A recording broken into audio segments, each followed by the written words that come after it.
Shalom, GJG Pembadam yang dikasihi oleh Tuhan Yesus Kristus. Marilah kita memulai ibadah kita dalam ibadah online ini. Kita persiapkan diri kita dengan menyanyikan pujian, terpujilah Allah, hikmatnya besar.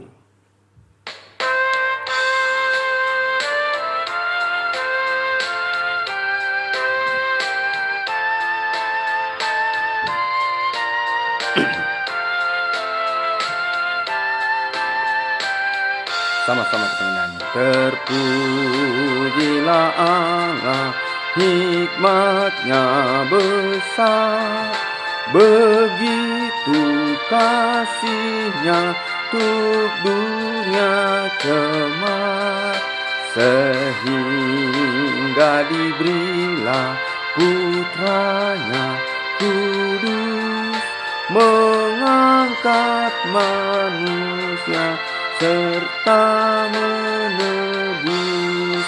Pujilah, pujilah, buatlah dunia bergema, bergema, mendengar suaranya. Dapatkanlah Allah demi putranya, beri puji padanya sebab hikmatnya.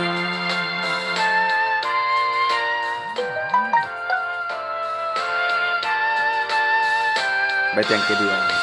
Dan darah anaknya lah yang menebus mereka yang yakinkan janji kudus. Dosanya betapa pun juga keji, dihapus olehnya, dibasuh bersih. Pujilah, pujilah, buatlah dunia bergema, bergema, mendengar suaranya. Dapatkanlah Allah demi putranya, beri puji padanya sebab hikmatnya. Haleluya. Mari kita bersatu dalam doa, saudara. Kita berdoa. Bapa di surga, kami bersyukur kepadamu Tuhan atas perkenananmu di dalam ibadah kami ini. Pimpin tuntunlah kami dari awal pertengahan hingga selesainya. Karena kami sungguh menyadari bahwa sesungguhnya pertolongan kami datang daripada Tuhan yang menjadikan langit dan bumi, yang memelihara kesetianya dan tidak pernah meninggalkan perbuatan tangannya. Turunlah kuasa penyertaan Tuhan bagi kami. Tuhan melawat kami umatnya dimanapun kami berada, di tempat rumah-rumah kami masing-masing, di tempat aktivitas kami masing-masing. Tuhan pimpin, Tuhan gembalakan kami ya Tuhan. Biarlah kami mengalami Tuhan, berjumpa dengan Tuhan lewat ibadah ini. Ibadah ini hanya boleh jadi di dalam nama Bapa dan Putra dan Roh Kudus. Haleluya. Amin. Saudara yang kasih Tuhan, tema firman Tuhan yang akan kita nikmati bersama pada hari ini adalah tentang seni memenangkan orang lain. Seni memenangkan orang lain. Di dalam Matius 5 ayat 5 dikatakan, berbahagialah orang yang lemah lembut, karena mereka akan menguasai bumi. Kemudian juga di dalam Matius 5 ayat 9, khotbah di bukit mengatakan, berbahagialah orang yang membawa damai, karena mereka akan disebut anak-anak Allah.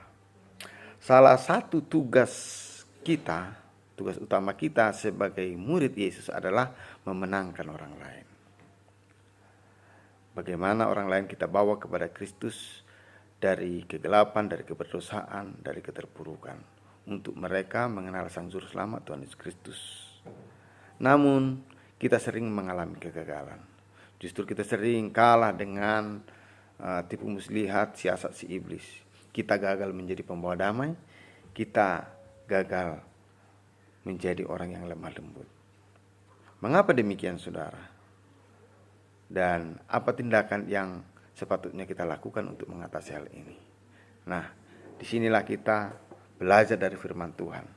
Kita dengarkan bersama yang menjadi landasan renungan kita hari ini. 2 Samuel 10 ayat 1 sampai 5. 2 Samuel 10 ayat 1 sampai 5. Demikian firman Tuhan. Sesudah itu matilah Raja Bani Amon, dan Hanun anaknya menjadi raja menggantikan dia. Lalu berkatalah Daud, "Aku akan menunjukkan persahabatan kepada Hanun bin Nahas, sama seperti ayahnya telah menunjukkan persahabatan kepadaku." Sebab itu Daud menyuruh menyampaikan pesan turut berduka cita kepadanya dengan perantaraan pegawai-pegawainya karena kematian ayahnya.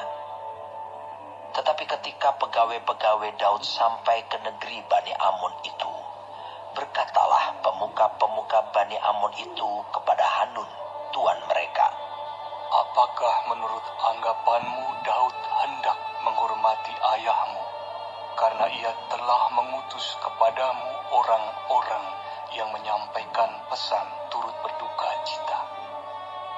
Bukankah dengan maksud untuk menyelidik kota ini, untuk mengintainya dan menghancurkannya, maka Daud mengutus pegawai-pegawainya itu kepadamu?"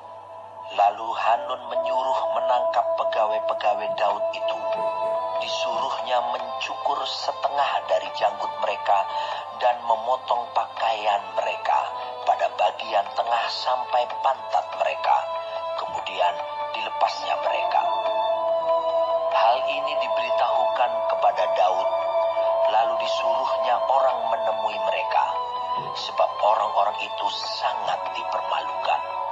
Raja berkata, "Tinggallah di Yeriko sampai janggutmu itu tumbuh. Kemudian datanglah kembali."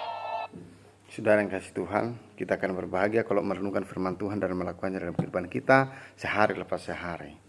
Begitu mengharukan dan mengejutkan tindakan daripada Raja Amon ini ya, karena mendapatkan nasihat yang salah. Melalui nats ini kita disadarkan dengan setidaknya 4 fakta kebenaran dalam berhadapan dengan orang-orang yang harus kita menangkan. Dan kalau jika kita sungguh-sungguh memahaminya, akan menolong kita lebih siap dalam memenangkan orang lain. Fakta apa itu saudara yang kasih Tuhan?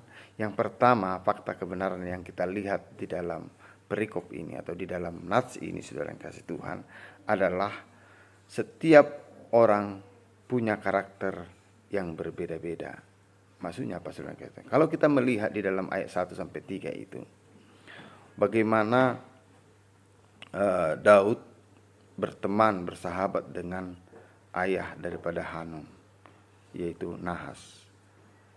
Tetapi berbeda dengan Hanun anaknya. Karena apa saudara yang kasih Tuhan? Setiap orang beda. Jadi tidak selamanya benar yang dikatakan like father like son. Kadangkala orang tua bisa berbeda dengan anak di dalam hal ini. Karena itu saudara yang kasih Tuhan, jangan engkau mengeneralisir segala sesuatu. Suku tertentu belum tentu memiliki sifat tertentu yang distigmakan kepada suku itu. Apalagi mereka kalau sudah kenal Kristus, kalau mereka sudah lahir baru. Karena di dalam Alkitab dikatakan, siapa yang percaya dan menerima Yesus, setiap orang yang ada di dalam Kristus, mereka adalah ciptaan baru. Yang lama sudah berlalu, sesungguhnya yang baru sudah datang. Hukum yang dikenakan adalah hukum-hukum baru. Karena itu saudara yang kasih Tuhan, jangan stigmakan suku A pelitlah, suku B keraslah, kasarlah, suku C pencurilah, suku D dan lain sebagainya saudara yang kasih Tuhan. Tidak boleh. Oleh karena apa? Karena tidak selalu seperti stigma itu. Karena Hanun berbeda dengan Nahas. Ya saudara yang kasih Tuhan. Jadi kalau kita ingin memenangkan orang lain, lihatlah orang itu secara pribadi, berpribadi. Karena Tuhan kita juga menciptakan kita semua adalah berbeda satu dengan yang lain. Adalah secara unik saudara yang kasih Tuhan. Jangan mengeneralisir semuanya. Itu yang pertama. Yang kedua, kalau kita ingin memenangkan orang lain, seninya di dalam fakta kebenaran yang kedua adalah yang baik menurut kita belum tentu baik menurut orang lain. Ini kita dapat melihat di dalam ayat 4 dan 5 dari 2 Samuel 10 ini. Di mana di sana kita melihat bahwa Daud di sana berniat baik untuk mengungkapkan turut berduka cita atas meninggalnya ayah daripada Hanun itu, saudara yang kasih Tuhan. Tetapi justru ditanggapi dengan curiga, berburuk sangka. Saudara yang kasih Tuhan, niat baik daripada Daud itu tidak bisa dipahami oleh Hanun. Justru dipahami dengan penuh kecurigaan dan justru menghinakan dan melecehkannya. Jadi kalau boleh dikata, di dalam pepatah mengatakan air susu dibalas dengan air tuba. Karenanya saudara yang kasih Tuhan, kita perlu melihat dari sisi orang lain. Karena yang baik menurut kita itu belum tentu baik menurut orang lain. Mungkin niatan kita baik menolong seseorang, tetapi apa yang kita dapatkan? Mungkin dia salah mengerti, mungkin dipikirnya ada maunya kita, atau mungkin ada udang di balik batu dan lain sebagainya. Ya, ajaran firman Tuhan mengatakan bagi kita, Yesus mengatakan akan ada waktunya dimintain pertanggungjawaban. Waktu aku lapar, aku tidak memberi engkau makan, kan begitu. Jadi Tuhan mengajar kita harus berbagi dengan orang lain. Tapi kadang-kala orang bisa memahami itu suatu hal yang negatif, dianggap kristenisasi dan lain sebagainya. Saudara yang kasih Tuhan, yang baik menurut kita itu belum tentu baik menurut orang lain. Itu fakta kebenaran yang kedua. Fakta kebenaran yang ketiga adalah di dalam ayat 6. Kalau kita baca tadi sampai ayat 5, atau kita dengarkan sampai 5, di ayat 6 dikatakan, setelah dilihat Bani Amon bahwa mereka dibenci Daud, maka Bani Amon itu menyuruh orang menyewa dari orang Aram Bet Rehob dan orang Aram dari Zoba 20.000 orang pasukan berjalan kaki. Dari raja negeri Makha 1.000 orang dan dari orang Tob 12.000. Saudara yang kasih Tuhan, kita melihat di sini bahwa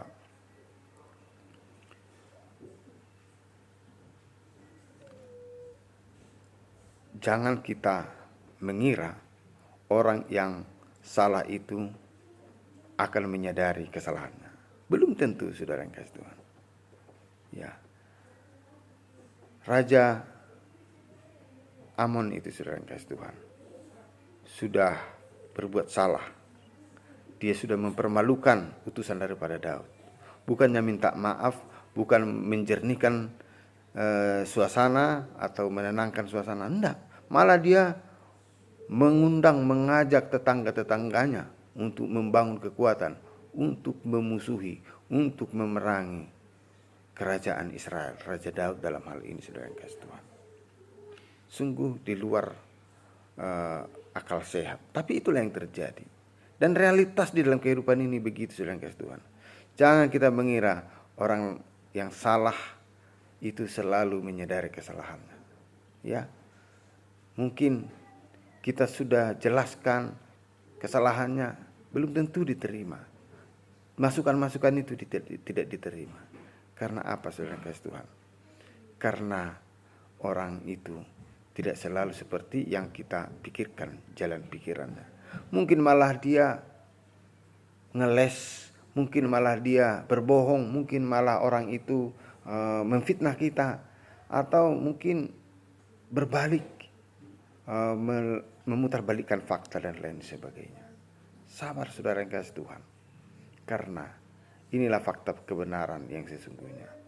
Sehingga dengan demikian mental kita harus kita persiapkan untuk menghadapi orang-orang seperti itu di dalam kita mau memenangkan orang lain. Saudara yang kasih Tuhan, adakah engkau selama ini terkaget-kaget oleh hal yang seperti itu? Jangan heran, saudara yang kasih Tuhan. Alkitab mengajari kita menyingkapkan hal itu sekarang. Dan fakta yang keempat, saudara yang kasih Tuhan, adalah di dalam ayat 19. Di ayat 19 itu kalau kita melihat bahwa di sanalah Daud memenangkan perseteruan ini. Di ayat 19 dikatakan, ketika dilihat semua raja yang takluk kepada Hadadezer bahwa mereka telah terpukul kalah oleh orang Israel, maka mereka mengadakan perdamaian dengan orang Israel dan takluk kepada mereka. Sesudah itu takluklah orang Aram memberi pertolongan takutlah orang Aram memberi pertolongan lagi kepada Bani Amon. Saudara yang kasih Tuhan, jadi fakta kebenaran yang keempat, kesabaran adalah kunci kemenangan. Kalau pertama tadi kita melihat bahwa setiap orang punya karakter yang berbeda-beda. Anak belum tentu sama dengan orang tua. Suku-suku tertentu belum tentu seperti yang distigmakan oleh orang lain, ya kan? Yang kedua, yang baik menurut kita belum tentu baik menurut orang lain. Dan yang ketiga, jangan kita mengira orang yang salah itu selalu menyadari kesalahannya. Ya, dan yang keempat, kesabaran adalah kunci kemenangan. Bangsa Israel itu, Raja Daud itu sabar melihat keadaan itu. Lalu mereka bertindak, saudara yang kasih Tuhan. Lewat kemenangan yang Tuhan berikan kepada orang Israel, bangsa-bangsa Aram itu pun tidak semena-mena lagi. Mereka takut memberi bantuan kepada orang Amon. Mereka menjadi berpihak kepada Israel. Saudara yang kasih Tuhan, mungkin hari-hari ini di dalam pelayananmu engkau mengalami beban yang berat. Engkau tidak bisa memenangkan orang-orang yang engkau kasihi, yang engkau terbeban di dalamnya. Saudara, sabarlah, karena kesabaran itu adalah menjadi kunci kemenangan. Kesabaran itu, saudara yang kasih Tuhan, diuji oleh waktu. Sabar itu tidak serta-merta dalam waktu yang singkat. Sabar itu lama menunggunya sampai kita mendapat hasil yang menggembirakan. Dan kesabaran itu juga harus diuji dengan ketekunan. Kita harus tekun, saudara yang kasih Tuhan. Seperti misalnya tetesan air, kalau kita melihat misalnya di dari atap air hujan turun lalu mengena ke tanah. Lama-lama tanah itu, sekalipun itu mungkin batu, bisa terkikis, bisa keropos, bisa tererosi olehnya. Oleh karena apa? Karena secara tekun menetes terus menerus. Demikian juga tentang ketekunan kita, saudara yang kasih Tuhan. Kalau kita dengan sabar, kita bisa memenangkan orang lain. Mari saudara yang kasih Tuhan, inilah seni memenangkan orang lain. Jangan engkau menjadi terkecoh, putus asa, atau juga menjadi lemah. Oleh karena apa? Oleh karena kita harus menyadari keempat hal ini. Bahwa setiap orang punya karakter yang berbeda-beda. Bahwa yang baik menurut kita belum tentu baik menurut orang lain. Jangan kita mengira orang yang salah itu selalu menyadari kesalahannya. Dan kesabaran adalah kunci kemenangan untuk memenangkan orang lain. Haleluya. Mari kita berdoa, saudara yang kasih Tuhan. Tuhan Yesus, firman-Mu kami sungguh mensyukurinya untuk mengajar kami untuk dapat bisa memenangkan orang-orang yang kami kasihi, untuk menjangkau orang-orang yang belum terjangkau. Lewat firman-Mu hari ini kami diajari untuk dapat memenangkan orang lain. Pimpin tuntunlah hidup kami, ya Tuhan. Biarlah Engkau menjelaskan firman-Mu lebih dalam buat jemaat-Mu, dalam nama Tuhan Yesus Kristus. Dalam kesempatan ini juga Tuhan, kami berdoa untuk semua jemaat-Mu, dimanapun mereka berada. Mungkin mereka bergumul mengenai hidup hari-hari, mengenai perekonomian. Tuhan Yesus, bukakan tingkap-tingkap langit-Mu, biarlah Engkau sungguh memelihara sekalian kami. Biarlah kekhawatiran kami cukup untuk hari ini. Oleh karena Engkau mengajar kami demikian, karena kami lebih berharga daripada bunga di padang dan burung di udara. Engkau mendendani itu sedemikian rupa. Engkau memelihara burung-burung itu sedemikian rupa, walaupun mereka tidak menabur. Apalagi kami anak-anak-Mu. Terima kasih Tuhan untuk janji firman-Mu. Demikian juga mereka yang mengalami sakit penyakit. Tuhan jamah, Tuhan ulurkan tangan-Mu yang penuh mujizat itu Tuhan, sehingga mereka mengalami kesembuhan dalam nama Tuhan Yesus Kristus. Kami berdoa Tuhan untuk mereka yang mengalami penyakit COVID. Tuhan tolong mereka, berikan semangat untuk berjuang bertahan melawan virus corona dalam nama Tuhan Yesus. Kami berdoa Tuhan, biarlah Engkau senantiasa memagari menjagai segenap umat-Mu. Dan juga kami berdoa untuk bangsa ini Tuhan. Biarlah pemerintah kami dipakai oleh Tuhan untuk menjalankan tanggung jawabnya dengan penuh hikmat daripada Tuhan, sehingga mereka dapat mengatasi persoalan ini lewat kebijakan-kebijakan yang diambil dan juga lewat dukungan masyarakat. Di dalam nama Tuhan Yesus Kristus, terpujilah nama-Mu Tuhan. Kami sungguh bersyukur dalam nama Yesus. Haleluya. Amin. Sampai jumpa Bapak Ibu Saudara yang kasih Tuhan. Di masa yang akan datang, kita berharap dan berdoa supaya minggu depan kita bisa beribadah secara offline. Tuhan memberkati.